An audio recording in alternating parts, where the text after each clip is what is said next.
है बर्बादी वाली बारिश है। जी हाँ, नमस्ते भारत में कल हमने आपको एमपी के शिवपुरी जिले के बाढ़ पीड़ित का दर्द दिखाया था। शिवपुरी से तकरीबन 300 किलोमीटर दूरी पर भिंड आता है।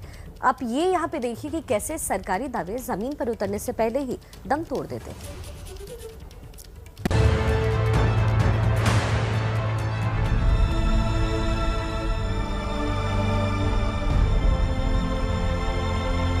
ये कब की रोटी है? कल की रोटी है। कल की कभी फेंका नहीं? नहीं फेंक, क्या करेंगे फेंक, क्या खाएंगे?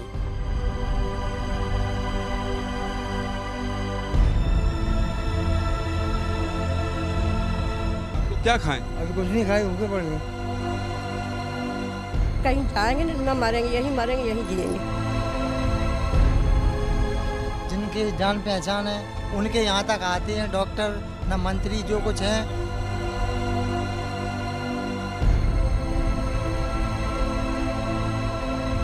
खा पी क्या रहे हो, मतलब क्या? यही नमकीन फमकीन चना बना है। ये चना खा रहा है, चना। बेबसी, बदनसीबी, बदहवासी और बदकिस्मती, इन सब का दर्द कितना सालता है, अगर ये सचमुच में जानना है तो भिंड के इन बाढ़ पीड़ितों के चेहरों को देखकर सिर्फ महसूस करने की कोशिश कीजिए।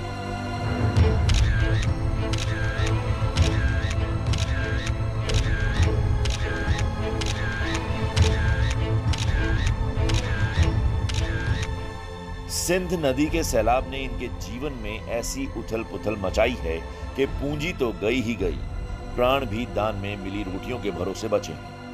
कितनी कठिन हो गई है जिंदगी, और कैसे अब इस बात का लोग इंतजार कर रहे हैं कि कोई राहत भरी खबर आए। वो सब देख के बिल्कुल कुछ बताने की स्थिति में नहीं हूं, लेकिन करना पड़ेगा और दिखाना पड़ेगा। सोचिए कि इनकी उम्र 100 साल है, करीब 100 साल है, इनको पकड़कर बैठना पड़ रहा है। ये कुछ बोल नहीं सकती हैं, और अब बारिश तो नहीं है, लेकिन इस ट्रैक्टर में जिस तरह से ये पॉलीथीन लगाकर, ये काली पॉलीथीन लगाकर, और अब धूप है, यहाँ अब धूप है। मैं बार बार कह रहा हूँ, बाढ़ से आई तबाही का मंजर हम आपको दिखा रहे हैं। और वो जो अम्मा बैठी हैं वहाँ पर, देखिए, ये बोल नहीं सकती हैं, और ये काली पॉलीथीन के नीचे ही इनका आशियाना है। ऐसे ही ये रहने के लिए मजबूर हैं। पिछले 3-4 दिनों से ये लोग रह रहे हैं और यही खाना बन रहा है। ये देखिए, ट्रैक्टर के नीचे ही ये मिर्च, प्याज और आलू सब कुछ कटा हुआ है। कितने दिन से ऐसे खाना बना रही हैं हम? 4 दिन से बना रहे हैं। 4 दिन से। तो अब बारिश तो नहीं हुई 4 दिन से? भाई ये बारिश हुई है, परसों बारिश हुई थी, परसों बारिश हुई थी। कैसे बन रहा था खाना? बस ऐसे बना रहे थे, ऐसी व्यवस्था, यही व्यवस्था है। और ये देखिए, इसको दिखाइए, ये इसकी कीमत वो नहीं जान सकता है जो एसी चेम्बर में बैठा है। और वो भी नहीं, ये रोटी है, देखिए, ये रोटी इन्होंने बचा। ये कब की रोटी है? कल की रोटी है। कल को भी फेंका नहीं आप? नहीं फेंक, क्या करेंगे फेंक? अन्न फेंका लो, तो क्या खाएंगे? खाने के लिए रखे हैं। सब्जी बन जाएगी, उसी से खा लेंगे, सूखी कैसे। ये देखिए, यहाँ पर भी एक पैकेट रखा है, ये भी तो कल का है। कल का है। हाँ। और इसको देखिए, इस रोटी को देखिए कि कैसे यहाँ रखा गया है, बचाया गया है एक एक रोटी को। जी, यही कड़वा सच है। जिंदगी की जद्दोजहद अब सूखी रोटियों के इर्द गिर्द आकर सिमट गई है, और दो तरफा मार तो जगराम कुशवाहा जैसे उन लोगों पर पड़ी है जिनके सिर पर पहले से लाचारगी का बोझा है। बाढ़ से आई तबाही के बाद ये स्थिति किसी ने नहीं सोची थी। इनके पैर में रॉड लगा हुआ है, इनका पैर टूटा हुआ था। कैसे टूटा था आपका पैर? यही उधर रहे थे, ऊपर से नीचे। हाँ? ऊपर से नीचे उधर टूट गया। बाढ़ में? हाँ। पहले टूटा तो सरिया बैठे लो आए थे बाढ़ में। तो अभी अब कब से ऐसे लेटे हैं यहाँ पे? 4-5 दिन हुए। 5 दिन से आप ऐसे ही हैं? हाँ, यहीं पे कहीं जा नहीं सकते, कहाँ जाएंगे?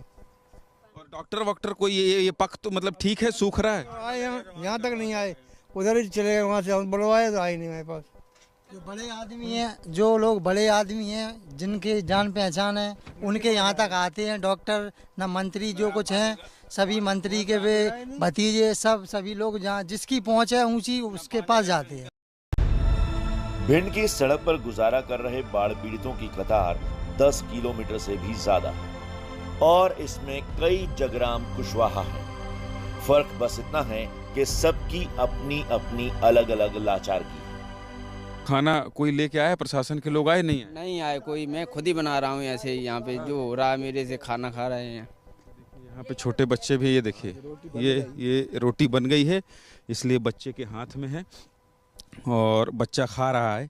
ये तस्वीर अच्छी है, ये तस्वीर अच्छी है कि कम से कम ये थाली है, इसमें अचार है केवल, लेकिन इनके पास कम से कम राशन है और ये आटा दिखाई दे रहा है, तो ये खाना तो खा पाएंगे। खाने की कमी इनके पास फिलहाल नहीं दिखा। हाँ, ये है कि बारिश ना हो। अगर बारिश हो गई तो ये सब कुछ भीग जाएगा, फिर क्या करेंगे आप लोग? क्या करेंगे, जो होगा वो देखा जाएगा। जो होगा देखा जाएगा। देख ही रहे हैं 3 दिन से, पता नहीं क्यों सरकार के लोग नहीं देख पा रहे हैं। हेलीकॉप्टर से भी चल रहे हैं मुख्यमंत्री शिवराज सिंह चौहान। हो सकता है ऊंचाई ज़्यादा हो इसलिए ये गैस का चूल्हा और ये गाड़ी के नीचे बचाने के लिए रखा गया आलू, इसी पर कपड़ा सुखा रहे हैं और ऐसे ही ये लोग रह रहे हैं। आंटी की उम्र देखिए, कितनी उम्र है आपकी? कितनी उम्र की हैं ये भैया? ये हो गई करीब 90-95 साल की। कितने दिन से यहाँ हैं? कितने दिन से? अब तीसरा दिन है आज यहीं पर। और ये सोती कहाँ है रात? यहीं सोती हैं, यहीं नीचे ही। इसके नीचे जी। तो ये यहाँ तो सांप बिच्छू का भी खतरा होगा। जो भी है अब आपदा है, सभी के लिए है। ये कितना ढाढ़स है, देखिए। क्या नाम है आपका? मेरा नाम सोनेंद्र सिंह। सोनेंद्र सिंह ने जो एक बात कही, मैं आपको साधुवाद करता हूँ कि ये आपदा है। मतलब ये तो खुद से तैयार हैं इस पूरी परिस्थितियों का सामना करने के लिए, लेकिन जो लोग देख रहे हैं उन्हें भी सोचना चाहिए। ये पूरा गांव का गांव जो है इसी तरह से यहाँ बसा हुआ है। और इन तस्वीरों को दिखाइए दुर्गेश, इन तस्वीरों को दिखाइए। खाना मिला? खाना खाया बेटा? क्या क्या खाना खाया? छाछ लो। हाँ, छाछ लो। क्या कह रहा है ये? चाय दूध। अच्छा, चाय दूध मिला है? मिला है आपको? ये बच्चे हैं और ये बुजुर्ग हैं। इन बुजुर्गों की तस्वीर देखिए और ये रात को सोचिए, ये बीहड़ जैसा पूरा है। तो सब कुछ डूब चुका है, लेकिन कुछ लोग अब भी हैं जिनकी आस बाकी है और यही वो लोग हैं जिनकी वजह से दूसरों का भरोसा भी कायम है, लेकिन सिर्फ ऊपर वाले पर। नीचे वालों से तो सिर्फ नाराजगी है। कोई व्यवस्था नहीं है यहाँ, ना कोई व्यवस्था, नेता आया ना कोई अधिकारी आया। कोई नहीं आया नेता, न कोई नेता, मंत्री संतरी विधायक तक नहीं आए यहाँ। एमपी सरकार के मंत्री बाढ़ प्रभावित इलाकों में कैंपिंग कर रहे हैं, सांसद भी दौरे कर रहे हैं, फिर भी सब तक पहुंचना मुश्किल हो रहा है। लेकिन लोगों की शिकायत भी जायज है, क्योंकि मुसीबत में माननीय सुध नहीं लेंगे, संभालेंगे नहीं, तो फिर आम आदमी आसरा रखे किससे? और यही सवाल हमने इलाके की सांसद संध्या राय से पूछा। जब आप रास्ते में आ रही थी तो आपको बहुत सारे ट्रैक्टर दिखे होंगे, ट्रक दिखे होंगे, उसमें कौन लोग दिखे? बिल्कुल, उनमें गांव के परिवार लोग हैं। कुछ ऐसे बुजुर्ग हैं जिनके पैर में रॉड डला हुआ है, कोई डॉक्टर उनको देखने वाला नहीं है। ऐसे लोग भी ट्रैक्टर और तिरपाल के नीचे, छोटे छोटे बच्चे सड़क के नीचे सो रहे हैं। उन्होंने कुछ आपको बताया? नहीं, मैं उनसे अभी जाके मिलती हूँ और जो भी मदद शासन से मेरी तरफ से मैं बिल्कुल उनसे मिलकर बात करती हूँ। अभी एबीपी न्यूज़ से आप आश्वासन दे रही हैं कि आप उनसे मिलेंगी, उनकी बात सुन? अरे आप बिल्कुल मेरे साथ चलिए, मैं अभी उनसे मिलके उनसे चर्चा करके ही निकलूंगी, आप चिंता नहीं करिए। एबीपी न्यूज ने मुद्दा उठाया तो मुहिम रंग लाई। सांसद महोदया जिस गांव का दौरा करने आई थी, वहां से निकलकर एबीपी न्यूज की टीम के साथ सीधे वहां पहुंची जहां के लोगों को भी उनकी जरूरत थी।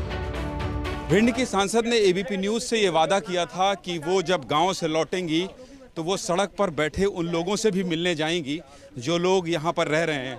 और सांसद जो है वो अब रोड में बैठे लोगों से मिल रही हैं और ख़ुद भी बारिश में भीग चुकी हैं पूरी तरह से। और उन्होंने कहा था एबीपी न्यूज़ से कि आप हमारे साथ चलिए, हम उन तक जाएंगे, उनसे बात करेंगे, उनकी समस्या को जानेंगे। अभी पूरे गाँव का दौरा, जिस गाँव के लोग, ये तमाम लोग सड़क के किनारे हैं, उस गांव का दौरा करके आई हैं और बारिश में भीग चुकी हैं और अब लोगों का हाल जान रही हैं भिंड की सांसद संध्या राय।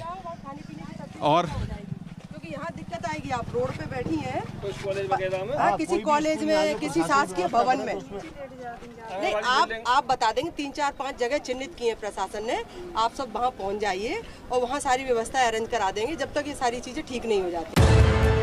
एमपी में बाढ़ बारिश की वजह से भारी तबाही हुई है। हजारों लोगों का सब कुछ उजड़ चुका है। ऐसे में जरूरत है लोगों में फिर से भरोसा जगाने की, और ये तभी हो सकेगा जब जनप्रतिनिधि अपने दौरों को सिर्फ रस्म अदायगी तक सीमित न रखें, बल्कि इनके पुनर्वास के लिए काम भी करें। फिलहाल एक जनप्रतिनिधि के पहुंचने से लोगों के अंदर उम्मीद तो जगी है कि अगर सांसद उन्हें कुछ आश्वासन देती हैं, कुछ व्यवस्था करती हैं, तो कम से कम ये जो जिंदगी यहाँ जी रहे हैं पिछले 3-4 दिनों से, इससे राहत मिलेगी। कैमरा पर्सन दुर्गेश साहू के साथ ज्ञानंद तिवारी, एबीपी न्यूज।